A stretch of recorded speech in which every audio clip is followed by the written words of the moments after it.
Picture this. You're in a doctor's office for your follow-up appointment, and they tell you that you have severe heart failure and a very poor prognosis. They then proceed to tell you that you have less than a year to live unless you get a heart transplant. How would this news make you feel? Well, believe it or not, there are thousands of people that go through this exact situation each day. According to John Wada, there are 100,000 people on the organ transplant waiting list, and there are 17 people who die each day because they're waiting for the organ that they need or because they're not receiving it. This chart shows how many people are on the organ transplant waiting list and what organ they're waiting to receive. By donating your organs, you're offering someone a second chance at life. As someone who's become very interested in organ transplants, it's devastating to read about how many people are dying each day because they're not getting the organ or organs that they need. If you have become disinterested in organ transplants, don't worry, I'm here to respark your interest by telling you the 3 most important things about organ transplants, which are the need for organ transplants, how organs are matched with the recipient, and how you can sign up to become an organ donor today. The need for organ transplants is arguably the most important thing about organ transplants because that's what saves your life. A quote that comes directly from Zon Villainese will help explain this to you. They say that when a person undergoes an organ transplant, it is because one of their organs is working very poorly or failing.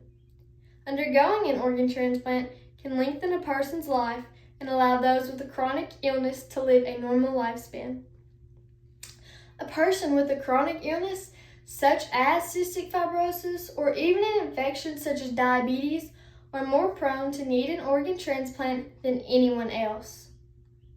That covers why the need for organ transplants are important, so now we're going to get into how organs are matched with the recipient. You're probably asking yourself right now, how do people get matched with the organ that they need? And lucky for you, that's the second most important thing about organ transplants, because if you don't have the organ that you need, you'll potentially die or get into even worse shape.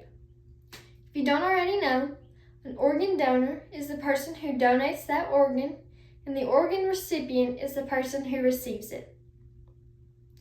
The Organ Procurement and Transplantation Network, or the OPTN, are the people who control organ match. There are policies for how waitlist patients receive organs.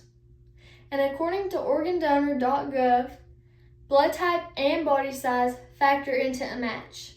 A few other factors include how bad a patient's medical condition is, the distance between donors, the patient's waiting time, and if the patient is available. An example of that being if they can't get in contact with the patient or if the patient has an infection and they aren't able to receive the organ. Since I've gone over why the need for organ transplants is important and how organs are matched with the recipient, I'm going to get into the third and the final thing about organ transplants, which is how you can sign up to donate your organs today. Signing up to become an organ donor is such an important thing because without organ donors, how are the people that have kidney failure or liver failure going to get another shot at life? There are 3 ways that you can sign up to become an organ donor. And according to organdonor.gov, those ways are by signing up online now in your state. You'll probably need your ID or your license to help fill out the form. You can visit your state local motor vehicle office, or you can sign up through the health app on your iPhone, and the information that you put into the health app will go directly to a national computer system. Most people wait to donate their organs until they die, but like I said, the people with kidney failure or liver failure will need a kidney or part of a liver. So you can help and you can donate that today. It's important to share the want to donate your organs with your family so that when you do pass away, they're able to honor those wishes. Being an organ donor benefits you and the recipient because you get to help save their life and they get to live their life again. It's It's a win-win situation for everyone. Organ transplants save lives. As we've covered today, the need for organ transplants is very important. We've covered the factors that qualify people to get organs and how you can sign up to donate your organs today. If you've been contemplating on donating your organs to save a life, I hope that this speech helped you make the right decision. Thank you.